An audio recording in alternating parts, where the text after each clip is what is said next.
ഒരിക്കൽ കൂടി ഭാഗം 37.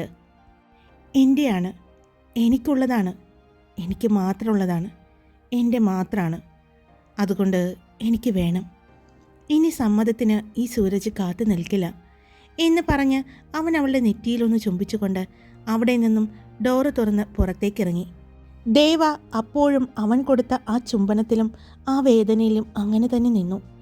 അവളുടെ ചുണ്ടുകളിൽ മനോഹരമായ ഒരു പുഞ്ചിരി ഉണ്ടായിരുന്നു. തൻ്റെ പ്രാണനെ, തൻ്റെ ഭർത്താവിനെ അറിയാനുള്ള ആഗ്രഹം അവളിലും ഉണ്ടായിരുന്നു. അവളുടെ ആ പെൺശരീരം എന്തിനൊക്കെയോ കൊതിക്കുന്നത് അവൾ അറിഞ്ഞു. അമ്മേ, എവിടെയാ? കണ്ണൻ്റെ ആ ശബ്ദമാണ് അവളെ സ്വബോധത്തിലേക്ക് കൊണ്ടുവന്നത്. അവൾ പെട്ടെന്ന് തന്നെ ഡ്രസ്സെല്ലാം ചേഞ്ച് ചെയ്തു, മറ്റൊരു സാരി എടുത്തു ഉടുത്തു. അവൾ ഡ്രസ്സിംഗ് റൂമിൽ നിന്നും പുറത്തേക്ക് വരുമ്പോൾ കണ്ണനെയും സൂരജിനെയും റൂമിൽ കണ്ടു. കണ്ണനെ റെഡിയാക്കി കൊടുത്തിട്ട് സൂരജ് ഷർട്ട് ഇടുകയായിരുന്നു. അവൻ ഷർട്ട് ഇട്ടുകൊണ്ട് തന്നെ ദേവയെ ഒന്ന് നോക്കി. അവൾക്ക് അവൻ്റെ മുഖത്തേക്ക് നോക്കാൻ വല്ലാത്ത നാണം തോന്നി. എന്നാലും പെട്ടെന്ന് അവൾ നോക്കിയപ്പോൾ ആ സമയം തന്നെ ഒരു കള്ളച്ചിരിയോടെ നോക്കി നിൽക്കുന്ന സൂരജിനെ അവൾ കണ്ടു. അവൾ പെട്ടെന്ന് തന്നെ ആ റൂമിൽ നിന്നും പുറത്തേക്ക് പോവാൻ നോക്കിയതും, ദേവാ, ഇപ്പോഴേ ഇത്ര നാണം വേണോ? അപ്പോൾ ഇനി അങ്ങോട്ട് നീ എൻ്റെ മുഖത്ത് പോലും നോക്കില്ല എന്ന് തോന്നുന്നു, സൂരജ് പറഞ്ഞു. അവൾ ഒന്നും മിണ്ടാതെ നിന്നു. ദേ, വേഗം റെഡിയായിക്കോ, ഞാൻ എവിടെയുണ്ടെന്ന് വെച്ച് വേഗം പുറത്തേക്ക് പോകണ്ട, ഞങ്ങളുടെ കഴിഞ്ഞു, ഞങ്ങൾ പോയിക്കോളാം, വാട കണ്ണ എന്ന് പറഞ്ഞ് സൂരജ് കണ്ണനെയും കൊണ്ട് പുറത്തേക്ക് പോയി. ദേവ വേഗം മിററിനടുത്തേക്ക് വന്നു നിന്നു. കണ്ണാടിയിലേക്ക് നോക്കിയപ്പോൾ അവളുടെ മുഖം ചുവന്ന് തൊടുത്തിരിക്കുന്നത് പോലെ അവൾക്ക് തോന്നി. അവൾ അവളുടെ ചുണ്ടുകളിൽ ഒന്ന് തഴുകി. സൂരജിൻ്റെ അമൃതുവായ ചുംബനവും പിന്നീട് അത് വന്യതയിലേക്ക് മാറിയതും അവൾക്ക് ഓർമ്മ വന്നു. പെട്ടെന്ന് അവൾ കണ്ണാടിയിൽ നോക്കി അവളുടെ നെറ്റിയിലേക്ക് ഒരു പൊട്ടും സിന്ദൂരം മാഞ്ഞു തുടങ്ങിയത് ഒന്നുകൂടി തൊട്ടു. എന്നിട്ട് അവൾ വേഗം പുറത്തേക്കിറങ്ങി. അവൾ പുറത്തേക്കിറങ്ങുമ്പോൾ അച്ഛനും മോനും പുറത്തുണ്ടായിരുന്നില്ല. അവൾ ചുറ്റും നോക്കിയപ്പോൾ ബാൽക്കണിയിൽ ഇരിക്കുന്നുണ്ട്. സൂരജ് ആരോട് ഫോണിൽ സംസാരിച്ചു കൊണ്ടിരിക്കുകയാണ്. കണ്ണൻ്റെ കയ്യിൽ ഒരു ബോളും ഉണ്ട്. ബോളും പിടിച്ചുകൊണ്ടിരിക്കുകയാണ് ആൾ. അവൾ അങ്ങോട്ട് ചെന്നു. അവളെ കണ്ടതും സൂരജ് 1 മിനിറ്റ് എന്ന് കാണിച്ചു. അവൾ അതിനൊന്ന് പുഞ്ചിരിച്ചുകൊണ്ട് കിച്ചണിലേക്ക് ചെന്നു. അവിടെ ഗ്യാസ് എല്ലാം ഓഫ് ചെയ്തിട്ടുണ്ടോ എന്നെല്ലാം ചെക്ക് ചെയ്ത് അവൾ ഹാളിലേക്ക് വരുമ്പോൾ സൂരജ് ഫോൺ ചെയ്ത് കഴിഞ്ഞ് കുഞ്ഞിനെയും കൊണ്ട് അങ്ങോട്ട് നടന്നു വരുന്നുണ്ടായിരുന്നു. പോകാം, അവൻ ചോദിച്ചു. അവൾ തലയാട്ടി. ദേവാ, ഇപ്പോഴും നാണം മാറിയില്ലേ? അവൻ ചോദിച്ചു. അവൾ ഒന്നും മിണ്ടാതെ നടന്നു. എന്താച്ചേ നാണെന്ന് പറഞ്ഞ? കണ്ണൻ ചോദിച്ചു. അത് കേട്ടതും സൂരജ് ദേവയെ ഒന്ന് നോക്കി. ദേവ ആ സമയം തന്നെ സൂരജിനെയും നോക്കി. അതോ, അത് അച്ഛൻ പിന്നെ പറഞ്ഞു തരാട്ടോ മോന്, സൂരജ് പറഞ്ഞു. കണ്ണൻ അതിനെ തലയാട്ടിക്കൊണ്ട് മുന്നിൽ നടന്നു. ഇപ്പോഴും ഈ നാണം മാറുന്നില്ലേ ദേവ നിനക്ക്? അവൻ ചോദിച്ചു. അവൾ ഒന്നും മിണ്ടിയില്ല. അപ്പോഴും അവർ ലിഫ്റ്റിൽ കയറി താഴേക്ക് വന്നു. താഴെ കാർ പാർക്കിങ്ങിൽ എത്തി സൂരജ് കാർ എടുത്തുകൊണ്ടുവന്നു. കണ്ണനെയും ദേവയെയും കൊണ്ട് സൂരജ് എറണാകുളത്തേക്കാണ് പോയത്. അവിടെ പൂജാമുറിയിലേക്ക് ആവശ്യമായ നിലവിളക്കുകളും പാത്രങ്ങളും വിഗ്രഹങ്ങളും എല്ലാം കിട്ടുന്ന ഒരു ഷോപ്പിലേക്കാണ് അവൻ ദേവയെയും കൊണ്ട് കയറിയത്. അവിടെ കയറി അവളോട് ഇഷ്ടമുള്ളത് എടുത്തോളാൻ അവൻ പറഞ്ഞു. എന്നാൽ അത്രയും വില കൂടിയ സാധനങ്ങൾ എടുക്കുന്നതോട് ദേവയ്ക്ക് എന്തോ ഒരു താല്പര്യക്കുറവ് തോന്നി. അതുകൊണ്ട് പിന്നെ സൂരജ് തന്നെ അത് നോക്കിയെടുക്കാൻ തുടങ്ങി. അവിടെ കണ്ട മനോഹരമായ ഒരു കൃഷ്ണ വിഗ്രഹം സൂരജ് നോക്കിയെടുത്തു. ദേവയോട് അത് ഇഷ്ടപ്പെട്ടോ എന്ന് ചോദിച്ചു. അവൾക്ക് അത് ഇഷ്ടപ്പെട്ടു എങ്കിലും അതിന് നല്ല വിലയാകും എന്ന് തോന്നി. സൂരജ് അവളുടെ അടുത്തേക്ക് വന്നുകൊണ്ട് പറഞ്ഞു, വില നോക്കണ്ട, എൻ്റെ ദേവ ചെറുപ്പം മുതലേ ആരാധിച്ചും പൂജിച്ചും ജീവിച്ച ഒരു കുടുംബത്തിലെ അംഗമാണ്. അതുകൊണ്ട് അതെല്ലാം ആ കൃത്യനിഷ്ഠതയോടുകൂടി ഇനി നമ്മുടെ വീട്ടിലും നോക്കണം എന്ന് പറഞ്ഞ് അവളോട് അതെടുത്തോളാൻ പറഞ്ഞു. അവൻ തന്നെയാണ് പിന്നീട് എല്ലാ സാധനങ്ങളും നോക്കിയെടുത്തത്. അഭിപ്രായം പോലും പിന്നീട് അവൻ ചോദിക്കാതെ അവൻ ഇഷ്ടത്തിനും അവന് അറിയുന്നതുമായ സാധനങ്ങൾ എല്ലാം തന്നെ അവൻ വാങ്ങി. പിന്നീട് അവിടെ നിന്നും ഇറങ്ങി അവളുടെ ഡ്രസ്സുകൾക്ക് ഡിസൈൻ ചെയ്യാൻ ആവശ്യമുള്ള സാധനങ്ങളെല്ലാം കിട്ടുന്ന ഒരു ഷോപ്പിലേക്കാണ് അവൻ ദേവയെയും കൊണ്ടുപോയത്. അവിടെ നിന്നും അവൾക്ക് ആവശ്യമുള്ള എല്ലാ സാധനങ്ങളും അവളോട് തന്നെ നോക്കിയെടുക്കാൻ പറഞ്ഞു. കാരണം ഇതിനെക്കുറിച്ച് എനിക്ക് ഒന്നും അറിയില്ല, അതുകൊണ്ട് വില നോക്കാതെ ഒന്ന് വേഗം എടുത്താൽ നമുക്ക് പോകാമായിരുന്നു, സൂരജ് അവളെ കളിയാക്കിക്കൊണ്ട് പറഞ്ഞു. ദേവ വേഗം തന്നെ അവൾക്ക് ആവശ്യമുള്ള എല്ലാ സാധനങ്ങളും അവിടെ നിന്നും എടുത്തു. കഴിഞ്ഞോ? അവൻ അവളോട് ചോദിച്ചു. കഴിഞ്ഞു. അവൻ അതിൻ്റെ ബില്ല് കൊടുത്ത് അടുത്ത് കണ്ട ഒരു ബേക്കറിയിലേക്കാണ് കയറിയത്. അവിടെ നിന്നും അത്യാവശ്യം സാധനങ്ങളെല്ലാം വാങ്ങി അവൻ കാറിലേക്ക് വന്നു. ഇനി നമുക്ക് നീലുവിൻ്റെ വീട്ടിലേക്ക് പോകാം, സൂരജ് പറഞ്ഞു. അതിന് നീലു ഇപ്പോൾ അവിടെ ഉണ്ടാവില്ല, അവൾ പറഞ്ഞു. അറിയാം, എനിക്ക് നീലുവിനെയല്ല കാണേണ്ടത്, നീലുവിൻ്റെ അച്ഛനെയും അമ്മയെയുമാണ് കാണേണ്ടത്. അന്ന് നിൻ്റെ കാര്യം ഞാൻ ആദ്യം പറഞ്ഞത് അവരോടാണ്. പക്ഷേ പെട്ടെന്നുള്ള നീക്കമായതുകൊണ്ട് നമ്മുടെ കല്യാണത്തിന് അവർക്ക് വരാൻ പറ്റിയില്ല. കല്യാണം കഴിഞ്ഞിട്ടും നമുക്ക് അവരെ വീട്ടിലേക്ക് ക്ഷണിക്കാൻ പറ്റിയില്ല. അതുകൊണ്ട് ഇത് അതിനുവേണ്ടി ആയിക്കോട്ടെ. പിന്നെ അമ്മ പറഞ്ഞതുപോലെ ഓണത്തിന് അവരെ നമ്മുടെ വീട്ടിലേക്ക് ക്ഷണിക്കുകയും വേണം. അതിനുവേണ്ടി കൂടിയാണ് ഞാൻ പോകുന്നത്, സൂരജ് പറഞ്ഞു. അവർ അങ്ങനെ നീലിമയുടെ വീട്ടിലേക്ക് എത്തി. അവിടെ അമ്മയും നീലാഞ്ജനയും മാത്രമേ ഉണ്ടായിരുന്നുള്ളൂ. അച്ഛൻ എത്താൻ രാത്രിയാവുമെന്ന് അമ്മ പറഞ്ഞു. അച്ഛനെ പിന്നീട് കണ്ടോളാമെന്നും അല്ലെങ്കിൽ ഫോൺ ചെയ്ത് സംസാരിച്ചോളാം എന്നും സൂരജ് പറഞ്ഞു. അവൻ വാങ്ങിയ ആ ഐറ്റംസ് എല്ലാം അവൻ നീലാഞ്ജനയുടെ കയ്യിൽ കൊടുത്തു. അവളോട് ഓണത്തിന് തലേ ദിവസം തന്നെ നീലുവിൻ്റെ കൂടെ എത്താനും പറഞ്ഞു. അമ്മയോടും അച്ഛനോടും തിരുവോണത്തിൻ്റെ അന്ന് എത്താനും അവൻ പറഞ്ഞു. അങ്ങനെ അവർ അവിടെ നിന്നും യാത്ര തിരിച്ചു. അപ്പാർട്ട്മെൻറ്റിൽ വന്നിട്ട് കുറച്ചധികം പണികളുണ്ടെന്ന് പറഞ്ഞായിരുന്നു അവർ അവിടെ നിന്നും ഇറങ്ങിയത്. ഫ്ലാറ്റിലെത്തിയതും വേഗം തന്നെ ദേവ ചെന്ന് ഒന്ന് കുളിച്ച് ഫ്രഷായി വന്നു. എന്നിട്ട് പൂജാമുറി ഒരുക്കുന്ന തിരക്കിലേക്ക് കടന്നു. പൂജാമുറിയിലേക്ക് വാങ്ങിയ സാധനങ്ങളെല്ലാം അവൾ ഒന്നുകൂടി കഴുകി വൃത്തിയാക്കിയെടുത്തു. പൂജാമുറി നന്നായി വൃത്തിയാക്കി ഇട്ടിരുന്നത് കൊണ്ട് തന്നെ അവൾ അത് ഭംഗിയായി അറേഞ്ച് ചെയ്യാൻ തുടങ്ങി. അതിനിടയിൽ അച്ഛനും മകനും ഇപ്പോൾ വരാം എന്ന് പറഞ്ഞ് താഴേക്ക് പോയി. അവർ താമസിക്കുന്നത് ഒരു ലക്ഷറി ഫ്ലാറ്റിലാണ്.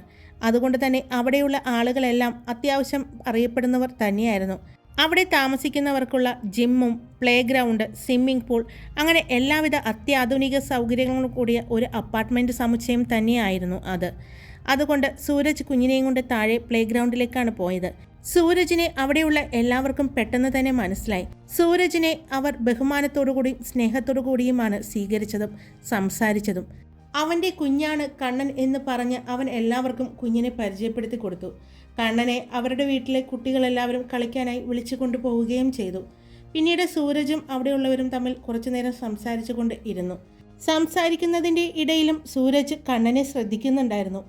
എന്നാൽ ഇതേ സമയം ദേവ അവിടെ പൂജാമുറി നല്ല ഭംഗിയായി തന്നെ ഒരുക്കി. പൂജാമുറിയിലേക്ക് വേണ്ട എല്ലാ സാധനങ്ങളും അതാത് സ്ഥലത്ത് കൃത്യമായി അവൾ അറേഞ്ച് ചെയ്തു വെച്ചു. അതിനുശേഷം പൂജാമുറിയിൽ വിളക്കും കത്തിച്ച് ചന്ദനത്തിരിയും കത്തിച്ചു. അതിനുശേഷം അവിടെ സാമ്പ്രാണിയും പുകച്ചു.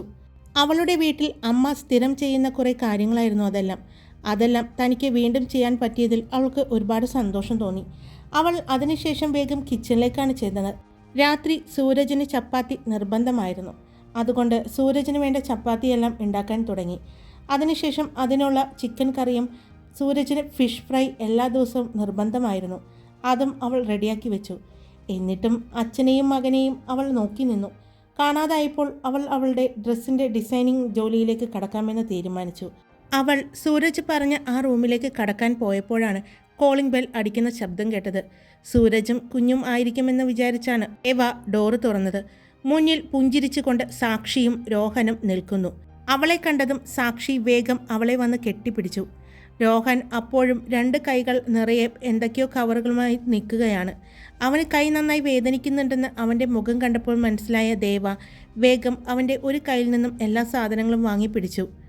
സാക്ഷി, ഒന്ന് സഹായിക്കായിരുന്നില്ലേ മോളെ? ഇതെല്ലാം രോഹനെ കൊണ്ട് തന്നെ എന്തിനാ നീ എടുപ്പിച്ചത്? ദേവ ചോദിച്ചു.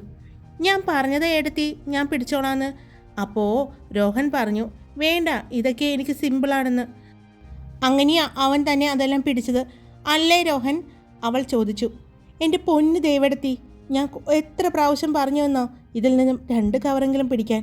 ഏയ് പറ്റില്ല എന്ന് പറഞ്ഞ് നടന്നതാ. എന്നിട്ടിപ്പോൾ പറയുന്നത് കേട്ടെ. ഇവൾക്ക് രാഷ്ട്രീയത്തിൽ നല്ലൊരു ഭാവി കാണുന്നുണ്ട് ഞാൻ. എന്തായാലും അവളുടെ വീട്ടിൽ ഒരു ജഡ്ജിയുമായി ഒരു പോലീസുകാരനുമായി ഇനി ഒരു രാഷ്ട്രീയക്കാരത്തെയും കൂടി ആയിക്കോട്ടെ. എന്ത് പറയുന്നു ദേവെടുത്തി? രോഹൻ ചോദിച്ചു. അതിന് ഒന്നും മിണ്ടാതെ ദേവ സാക്ഷിയെ നോക്കി. മുഖം വീർപ്പിച്ച് നിൽക്കുന്നുണ്ട്. ഇതിലും കൂടുതൽ വെയിറ്റ് രോഹൻ എടുക്കാറുണ്ടല്ലോ. എന്നെ പെട്ടെന്ന് അവൾ പറയാൻ വന്നതും രോഹൻ അവളുടെ വായ പൊത്തിപ്പിടിച്ചു. പൊന്നു സാക്ഷി, നാണം കെടുത്തല്ലേ, രോഹൻ പറഞ്ഞു. അത് കണ്ടതും ദേവയ്ക്ക് ചിരി വന്നു. വാ, 2 പേരും പുറത്തു തന്നെ നിൽക്കാതെ, അവൾ പറഞ്ഞു. അകത്തേക്ക് കയറിയതും അവിടെ നിന്നും വന്ന ആ ഒരു മണം, വാവ് സൂപ്പർ, ശരിക്കും ഒരു പോസിറ്റീവ് ഫീല് തോന്നുന്നു. ഇപ്പോഴാണ് ഇതൊരു വീടായത് അല്ലേ രോഹൻ? സാക്ഷി പറഞ്ഞു. ശരിയാ, നമുക്ക് ഒരു പോസിറ്റീവ് വൈബ് തോന്നുന്നു അല്ലേ? അതെ. ദേവെടുത്തി എത്രയും പെട്ടെന്ന് വീട്ടിൽ വന്നിട്ട് വേണം ഇതുപോലെ നമുക്ക് അവിടെയെല്ലാം സെറ്റ് ചെയ്തെടുക്കാൻ. അടിപൊളിയായിട്ടുണ്ട് പൂജാമുറിയൊക്കെ കാണാൻ. ഇത് എപ്പോഴാണ് ഏട്ടത്തി വാങ്ങിയത്? അവൾ ചോദിച്ചു. ദാ ഇപ്പോൾ ഞങ്ങളിതേ പുറത്തു പോയി വാങ്ങിയിട്ട് വന്നുള്ളൂ, ദേവ പറഞ്ഞു. അതെയോ? അപ്പോഴേക്കും ഏട്ടത്തി ഇതൊക്കെ സെറ്റ് ചെയ്തു അല്ലേ? അടിപൊളിയായിട്ടുണ്ട്. ദേവെടുത്തി ഒരു നായർ കുട്ടിയല്ലേ? സാക്ഷി ചോദിച്ചു. എന്താ നായക്കുട്ടിയോ? രോഹൻ. അയ്യോ എൻ്റെ പൊട്ടാ, നായക്കുട്ടിയല്ല, നായർ തറവാട്ടിലെ കുട്ടിയല്ലേ എന്നാ ചോദിച്ചത്. അതെ, ദേവ പറഞ്ഞു. ആ, അതാണ് ഇങ്ങനെ അടിപൊളിയാക്കി വെച്ചിരിക്കുന്നത്. ഏട്ടത്തിയുടെ വീടെല്ലാം ഇതുപോലെ ആയിരിക്കുമല്ലേ? അവൾ ചോദിച്ചു. പെട്ടെന്ന് ദേവയുടെ മുഖം മാറി. അത് മനസ്സിലായതും രോഹൻ സാക്ഷിയെ കൂർപ്പിച്ചു നോക്കി. അയ്യോ, ഞാൻ ഏട്ടത്തിയെ വിഷമിക്കാൻ വേണ്ടി പറഞ്ഞതല്ല. അല്ലെങ്കിലും എൻ്റെ ഏട്ടത്തി എന്തിനാ വിഷമിക്കുന്നേ? ഇതെല്ലാം എൻ്റെ ഏട്ടൻ ശരിയാക്കില്ലേ? എത്രയും പെട്ടെന്ന് നമ്മളെല്ലാവരും കൂടി ഏട്ടത്തിയുടെ വീട്ടിൽ പോകും. എനിക്ക് ആ വീടും സ്ഥലങ്ങളും എല്ലാം കാണണം. ഏട്ടത്തിയുടെ വീട്ടിൽ അമ്പലവും കുളവും എല്ലാം ഉണ്ട് ഏട്ടത്തി? അവൾ ചോദിച്ചു. എല്ലാം ഉണ്ട്, ദേവ പറഞ്ഞു. 2-3 ദിവസം എന്തായാലും ഞാൻ അവിടെ നിന്നിട്ടേ പോരൂ, ദേവയോട് സാക്ഷി പറഞ്ഞു. അത് കേട്ടപ്പോൾ ദേവയ്ക്കും ഒരു സന്തോഷം തോന്നി. അവളുടെ മുഖത്ത് ആ പുഞ്ചിരി രോഹൻ കണ്ടു. അപ്പോഴാണ് സൂരജും കുഞ്ഞും അങ്ങോട്ട് വന്നത്. ആഹാ, നിങ്ങൾ എത്തിയായിരുന്നോ? ദാ എത്തി, ഇപ്പോൾ വന്ന് കയറിയതേയുള്ളൂ, രോഹൻ പറഞ്ഞു. അപ്പോഴാണ് സൂരജ് അവിടെ നിന്ന് ഒന്ന് സ്മെല്ല് ചെയ്തത്. അടിപൊളി സ്മെല്ലാണല്ലോ ദേവ, ഇത് ഇന്ന് വാങ്ങിയതല്ലേ? അവൻ ചോദിച്ചു. അതിന് ദേവ ചിരിച്ചുകൊണ്ട് തലയാട്ടി. ഏട്ടാ, പൂജാമുറി കണ്ടോ? ദാ. അപ്പോഴാണ് സൂരജ് പൂജാമുറി കണ്ടത്. അവൾ ഭംഗിയായി തന്നെ ആ കൃഷ്ണ വിഗ്രഹവും അതിലേക്ക് വാങ്ങിയ എല്ലാ സാധനങ്ങളും അറേഞ്ച് ചെയ്തിരിക്കുന്നത് കണ്ടു. നന്നായിട്ടുണ്ട്, സൂരജ് പറഞ്ഞു. ഏട്ടത്തിയെ എത്രയും പെട്ടെന്ന് നമ്മുടെ വീട്ടിലേക്ക് കൊണ്ടുപോകണം. അവിടെയും ഈ പോസിറ്റീവ് വൈബ് നമുക്കവിടെ ഉണ്ടാക്കണം, സാക്ഷി പറഞ്ഞു. അയ്യോ, അപ്പോൾ നീ എവിടെ പോകും? സൂരജ് ചോദിച്ചു. ഞാനെവിടെ പോവാൻ? അല്ല, ഞാനെന്തിനാ പോണേ? അല്ല, ഈ പോസിറ്റീവ് വൈബ് വീട്ടിൽ വരുമ്പോൾ ആ വീട്ടിലെ നെഗറ്റീവ് എനർജി, നെഗറ്റീവ് വൈബ് പുറന്തള്ളപ്പെടും. അത് ഒരു പ്രകൃതി നിയമവും ശാസ്ത്രവുമാണ്, സൂരജ് പറഞ്ഞു. അതിന്? അപ്പോൾ പോസിറ്റീവ് വൈബായ ദേവ അങ്ങോട്ട് വരുമ്പോൾ നെഗറ്റീവ് വൈബായ സാക്ഷി പോകണ്ടേ പുറത്തേക്ക്? സൂരജ് ചോദിച്ചു. ഓഹോ, ഇപ്പോൾ അങ്ങനെ ആയല്ലേ? ഭാര്യയെ കിട്ടിയപ്പോൾ പെങ്ങളെ വേണ്ട അല്ലേ? എനിക്ക് ഏട്ടനെ വേണ്ട. ഞാൻ ഏട്ടനെ ഡിവോഴ്സ് ചെയ്തിരിക്കുന്നു. എനിക്കിനി ഇങ്ങനൊരു ഏട്ടനില്ല. എനിക്കിനി ഏട്ടത്തി മാത്രമേ ഉള്ളൂ എന്ന് പറഞ്ഞ് സാക്ഷി ദേവയെ കെട്ടിപ്പിടിച്ചു. എൻ്റെ അമ്മയാ, പെട്ടെന്ന് കണ്ണൻ അവളെ തള്ളി മാറ്റിക്കൊണ്ട് പറഞ്ഞു. അയ്യട ചക്ക, ഇത് എൻ്റെ ഏട്ടത്തിയാ. അല്ല, എൻ്റെ അമ്മയാ. എടാ, നിൻ്റെ അമ്മയാ, പക്ഷേ എൻ്റെ ഏട്ടത്തിയാ. അല്ല, എൻ്റെ മാത്രം അമ്മയാ. എൻ്റെ കുഞ്ഞിച്ചക്ക, ഇത് എൻ്റെ ഏട്ടത്തിയാ, അവൾ വീണ്ടും പറഞ്ഞു. അല്ല, എൻ്റെ അമ്മയാ. ഇവന് ഞാനിന്ന്. സാക്ഷി ദേവയുടെ ഒരു കയ്യിൽ പിടിച്ച് വലിക്കാൻ തുടങ്ങി. അപ്പോൾ കണ്ണൻ അവളുടെ മറു കൈയിലും പിടിച്ചു. രണ്ടുപേരും അങ്ങോട്ടും ഇങ്ങോട്ടും ഒരാൾ എൻ്റെ അമ്മയാണെന്ന് പറയുമ്പോൾ ഒരാൾ ഏട്ടത്തിയാണെന്ന് പറഞ്ഞ് പിടിവലി കൂടുന്നുണ്ട്. അത് കണ്ടതും രോഹൻ സൂരജിനെ ദയനീയമായി നോക്കി. ആ നോട്ടത്തിൻ്റെ അർത്ഥം മനസ്സിലായതും സൂരജ് വേഗം രണ്ടുപേരുടെ ഇടയിൽ നിന്നും ഇവൾ എൻ്റെ ഭാര്യയാണ്, സൂരജ് പറഞ്ഞു. അതെ, എൻ്റെ അച്ഛൻ്റെ ഭാര്യയും എൻ്റെ അമ്മയുമാ. അപ്പോൾ എൻ്റെ പിന്നെ ആരാ? എൻ്റെ ഏട്ടത്തിയാ, അപ്പോഴും സാക്ഷി പറഞ്ഞുകൊണ്ടിരുന്നു. എൻ്റെ സാക്ഷി, നിനക്ക് നാണാവണില്ലേ ഈ കുഞ്ഞി കൊച്ചിൻ്റെ ഒപ്പം കളിക്കാനായിട്ട്? രോഹൻ പറഞ്ഞു. ഞാനേ എൻ്റെ വീട്ടിലെ കുഞ്ഞി കൊച്ച് ഞാനാ, സാക്ഷി പറഞ്ഞു. അത് പണ്ട്, ഇപ്പോൾ കണ്ണനാ ആ വീട്ടിലെ കുഞ്ഞിക്കൊച്ച്, രോഹൻ പറഞ്ഞു. ഞങ്ങൾ രണ്ടുപേരുമാ ആ വീട്ടിലെ കുഞ്ഞിക്കുട്ടികൾ. ഇവൻ ആ വീട്ടിലെ ആൺകുട്ടി ചെറുത്, ഞാൻ ആ വീട്ടിലെ പെൺകുട്ടി ചെറുത്, അവൾ പറഞ്ഞു.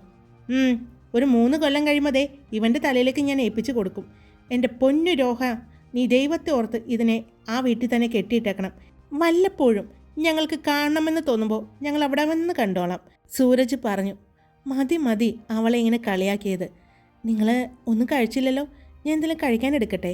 ദേവ ചോദിച്ചു. അയ്യോ ഏട്ടത്തി, വേണ്ട. അതെന്താ, നീ കഴിക്കലൊക്കെ നിർത്തിയോ?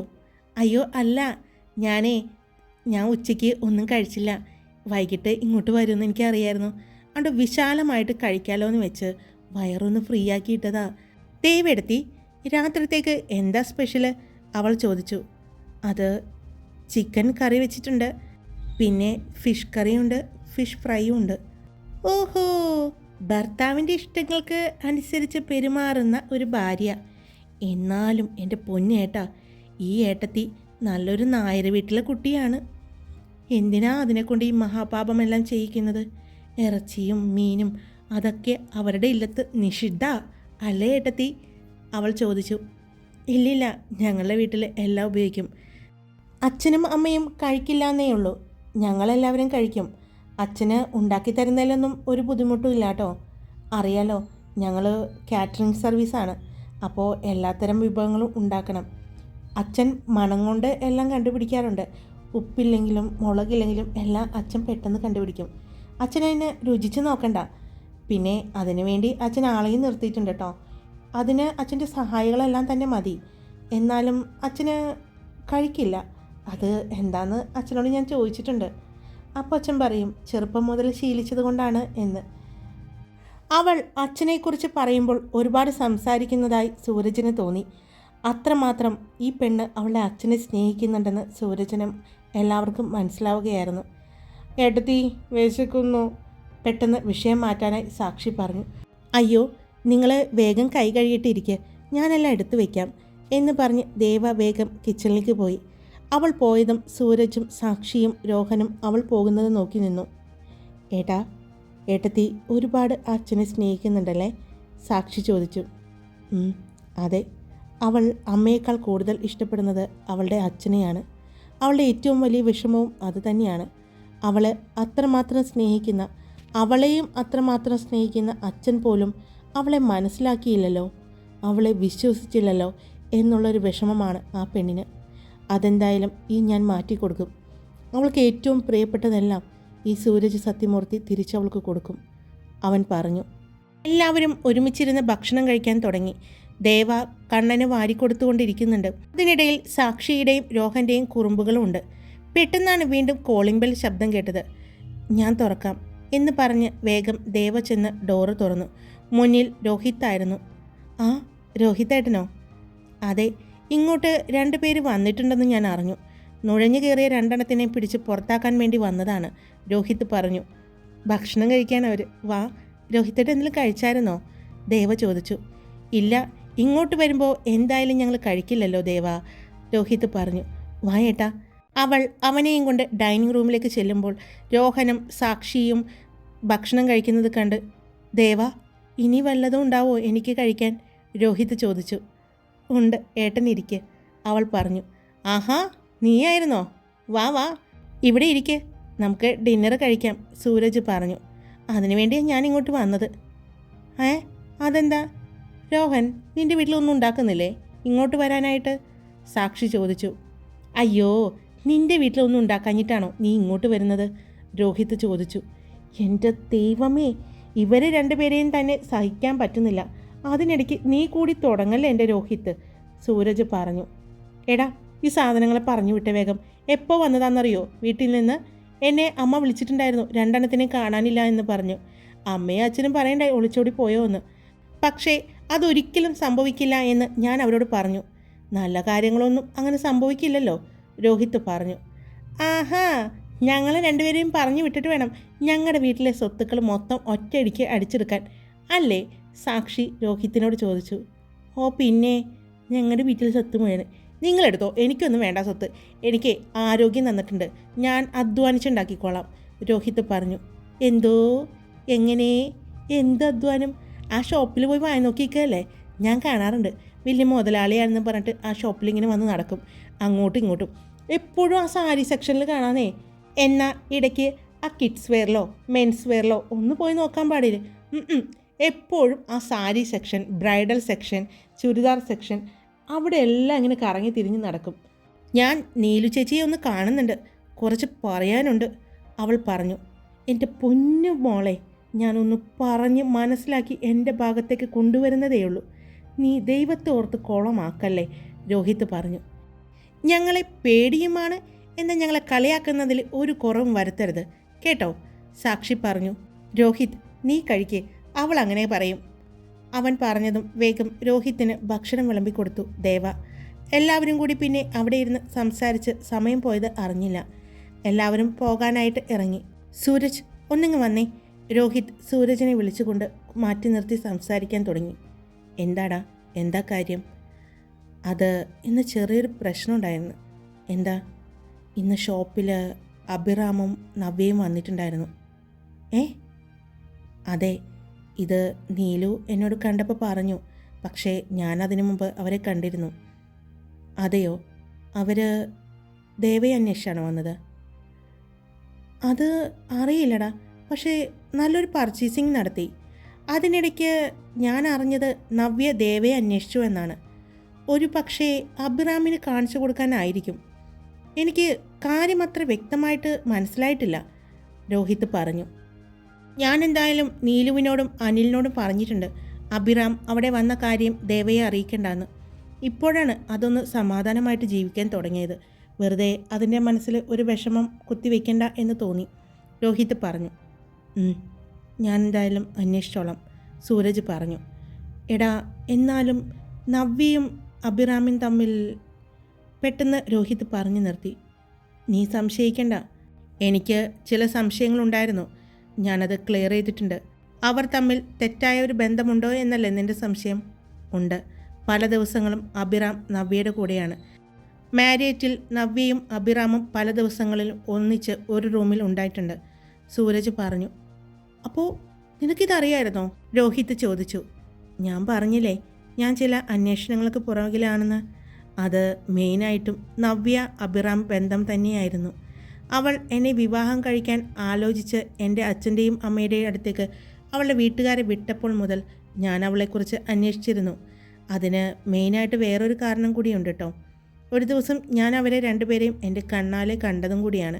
അതും അഭിറാം നവ്യയെ ചേർത്ത് പിടിച്ച് ചുംബിക്കുന്നതാണ് ഞാൻ കണ്ടത്, സൂരജ് പറഞ്ഞു. ഇടീ കള്ളി, എന്നിട്ടാണോ അവൾ നിന്നെ വിവാഹം കഴിക്കാൻ വേണ്ടി വരുന്നത്? എടാ, അവർ തമ്മിൽ ഫ്രണ്ട്സാണെന്നാണ് എല്ലാവരുടെയും മുന്നിൽ. പക്ഷേ ഫ്രണ്ട്ഷിപ്പിനിൽ കവിഞ്ഞ ഒരു ബന്ധം അവർ തമ്മിലുണ്ട്. എന്നാൽ പിന്നെ അവർക്ക് രണ്ടുപേർക്കും വിവാഹം കഴിച്ചാൽ പോരെ? എന്തിനാ അതിനിടയിലേക്ക് ദേവയെ വലിച്ചിടുന്നത്, നിന്നെ വലിച്ചിടുന്നത്? രോഹിത് ചോദിച്ചു. അവിടെയാണ് ഞാൻ പറഞ്ഞ ആ സംശയത്തിൻ്റെ വലിയൊരു സത്യം നിൽക്കുന്നത്. കാരണം അഭിറാം ഇപ്പോഴും ദേവയെ വിവാഹം കഴിക്കാൻ വേണ്ടി നടക്കുന്നുണ്ടെങ്കിൽ അതിന് പുറകിൽ എന്തോ ഒരു കാരണമുണ്ട്. ഒരു കുഞ്ഞിൻ്റെ അമ്മയാണെന്ന് അറിഞ്ഞു വെച്ചുകൊണ്ട് അവൻ അവളുടെ പുറകെ നടക്കുന്നു, അവളെ വിവാഹം കഴിക്കാൻ വേണ്ടി. അതെന്താണ്? അതാണ് നമുക്ക് കണ്ടുപിടിക്കേണ്ടത്. എന്തുകൊണ്ടാണ് അവർ രണ്ടുപേരും വിവാഹം കഴിക്കാത്തത്? അവരുടെ ബന്ധം ഒരിക്കലും വീട്ടുകാർ എതിർക്കുമെന്ന് എനിക്ക് തോന്നുന്നില്ല. അപ്പോൾ ഇതിൻ്റെയൊക്കെ പുറകിൽ ഒരു കാരണങ്ങളുണ്ട്. എന്തായാലും കണ്ടുപിടിക്കാം, അവൻ പറഞ്ഞു. എന്നാ നീ വിട്ടോ, നമുക്ക് കാണാം, സൂരജ് പറഞ്ഞു. എന്താണ് എന്നെ പറഞ്ഞുവിടാൻ ഇത്ര ധൃതി? രോഹിത് ചോദിച്ചു. കഴിഞ്ഞ ദിവസം ഫസ്റ്റ് നൈറ്റൊന്നും കഴിഞ്ഞില്ലേ? രോഹിത് ചോദിച്ചു. നീ പോടാ. കാര്യമായിട്ട് ചോദിച്ചാടാ, ഫസ്റ്റ് നൈറ്റ് കഴിഞ്ഞില്ലേ? ഇല്ല, സൂരജ് പറഞ്ഞു. കഴിഞ്ഞില്ലേ? ഇല്ല, ഞങ്ങൾക്ക് രണ്ടുപേർക്കും ഒന്ന് മനസ്സിലാക്കാനും മനസ്സ് തുറന്ന് സംസാരിക്കാനുള്ളൊരു സമയം വേണ്ടേ രോഹിത്? അതാ ഇതൊക്കെ കഴിഞ്ഞിട്ടും ആവല്ലോ. നീ പോയേ, ഞാൻ എന്തെങ്കിലും ചെയ്തോളാം, സൂരജ് പറഞ്ഞു. ചെയ്താൽ നിനക്ക് കൊള്ളാം. ഇപ്പോൾ കുറേ നാളായില്ലേ? അതും അറിയാതെ, ബോധം പോലും ഇല്ലാതെയാണ് അവളെ അറിഞ്ഞത്, അവൻ പറഞ്ഞു. ഞാനേ ഒരു മിനിറ്റ് നീലുവിനെ ഒന്ന് വിളിക്കട്ടെ, സൂരജ് പറഞ്ഞതും രോഹിത് അവിടെ നിന്നും ഓടി. അത് കണ്ട് സൂരജൻ ചിരി വന്നു. അവൻ്റെ പോക്ക് കണ്ട് വേഗം ദേവ സൂരജിൻ്റെ അടുത്തേക്ക് വന്നു. എന്താ രോഹിത്തേട്ടൻ പെട്ടെന്ന് പോയത്? അത് അവൻ അവിടെ സാക്ഷിയും രോഹനും കുഞ്ഞുമുണ്ടോ എന്ന് നോക്കി. അവർ പ്ലേ റൂമിൽ കളിക്കുന്ന ശബ്ദം കേൾക്കുന്നുണ്ടായിരുന്നു. അത് കേട്ടതും പെട്ടെന്ന് സൂരജ് അവളുടെ അരയിലൂടെ ചുറ്റിപ്പിടിച്ച് അവനോട് ചേർത്ത് നിർത്തി. എന്നിട്ട് അവളെയും കൊണ്ട് ഒന്ന് തിരിഞ്ഞു. ബാൽക്കണിയുടെ ആ പാർട്ടീഷൻ വാളിൽ അവളെ ചേർത്ത് നിർത്തി. അതോ? അവൻ ചോദിച്ചത് എപ്പോഴാണ് കണ്ണന് കൂട്ടായിട്ട് അടുത്തൊരാൾ വരുന്നേ എന്നാ ചോദിച്ചത്, സൂരജ് പറഞ്ഞു. പെട്ടെന്ന് അവൻ പറയുന്നത് കേട്ടതും ദേവ ഒന്ന് വെപ്രാളപ്പെടുന്നത് അവൻ കണ്ടു. എന്തിനാ ഇങ്ങനെ പേടിക്കുന്നത്? നമ്മുടെ കണ്ണന് കൂട്ടായിട്ട് ഒരു അനിയത്തിയെയോ അനിയനെയോ കൊടുക്കണ്ടേ നമുക്ക്? സൂരജ് ചോദിച്ചു. അത് മാത്രമല്ല, എനിക്കറിയണം എൻ്റെ കുഞ്ഞിൻ്റെ ഓരോ വളർച്ചയും എന്ന് പറഞ്ഞ് അവൻ അവളുടെ വയറിൽ തൊട്ടു. ദേ, ഈ വയറ്റിൽ എൻ്റെ കുഞ്ഞ്, അവൻ്റെ ഓരോ ദിവസങ്ങളും ഓരോ മിനിറ്റുകളും എനിക്കറിയണം. അവൻ്റെ ഓരോ ചലനങ്ങളും എനിക്കറിയണം. എൻ്റെ കണ്ണൻ്റെ അറിയാനുള്ള ഭാഗ്യം എനിക്കുണ്ടായില്ല. പക്ഷേ എനിക്കെല്ലാം അറിയണം. അവൻ പറയുന്നത് കേട്ടപ്പോൾ ദേവയ്ക്കും സങ്കടമായി. പെട്ടെന്ന് ദേവ അവൻ്റെ ആ കയ്യിൽ പിടിച്ചു. എനിക്ക് സമ്മതമാണ്, ദേവ പെട്ടെന്ന് പറഞ്ഞു. ശരിക്കും? സൂരജ് ചോദിച്ചു. ശരിക്കും. ഞാനും അറിയണം. കണ്ണനുണ്ടായിരുന്നപ്പോൾ പേടിച്ച് ജീവൻ രക്ഷിക്കാനുള്ള ഓട്ടത്തിലായിരുന്നു. അതുകൊണ്ട് അവൻ്റെ ഒരു കാര്യങ്ങളും എനിക്ക് ആസ്വദിക്കാൻ പറ്റിയില്ല. അതുകൊണ്ട് എനിക്കും അറിയണം. എനിക്ക് എൻ്റെ ഭർത്താവിൻ്റെ സംരക്ഷണത്തിൽ ഒരു കുഞ്ഞിനെ പ്രസവിക്കണം. ദേവയുടെ കണ്ണുകൾ നിറഞ്ഞൊഴുകി. സൂരജ് അവളുടെ നെറ്റിയിൽ നെറ്റിമുട്ടിച്ച് രണ്ടുപേരും കുറച്ചു നേരം കണ്ണടച്ചു നിന്നു. അപ്പോൾ ഇന്നത്തെ പാർട്ട് കഴിഞ്ഞു. നാളെ കാണാം. എല്ലാവരും ഇഷ്ടപ്പെട്ടെങ്കിൽ ഉറപ്പായിട്ടും ലൈക്ക് ചെയ്യാനും കമൻറ്റ് ചെയ്യാനും മറക്കരുത് കേട്ടോ. സബ്സ്ക്രൈബ് ചെയ്യാതെ കാണുന്നവരുണ്ടെങ്കിൽ ഒന്ന് സബ്സ്ക്രൈബ് ചെയ്തേക്കണേ. അപ്പോൾ love you all. It's me Karthika. Tata.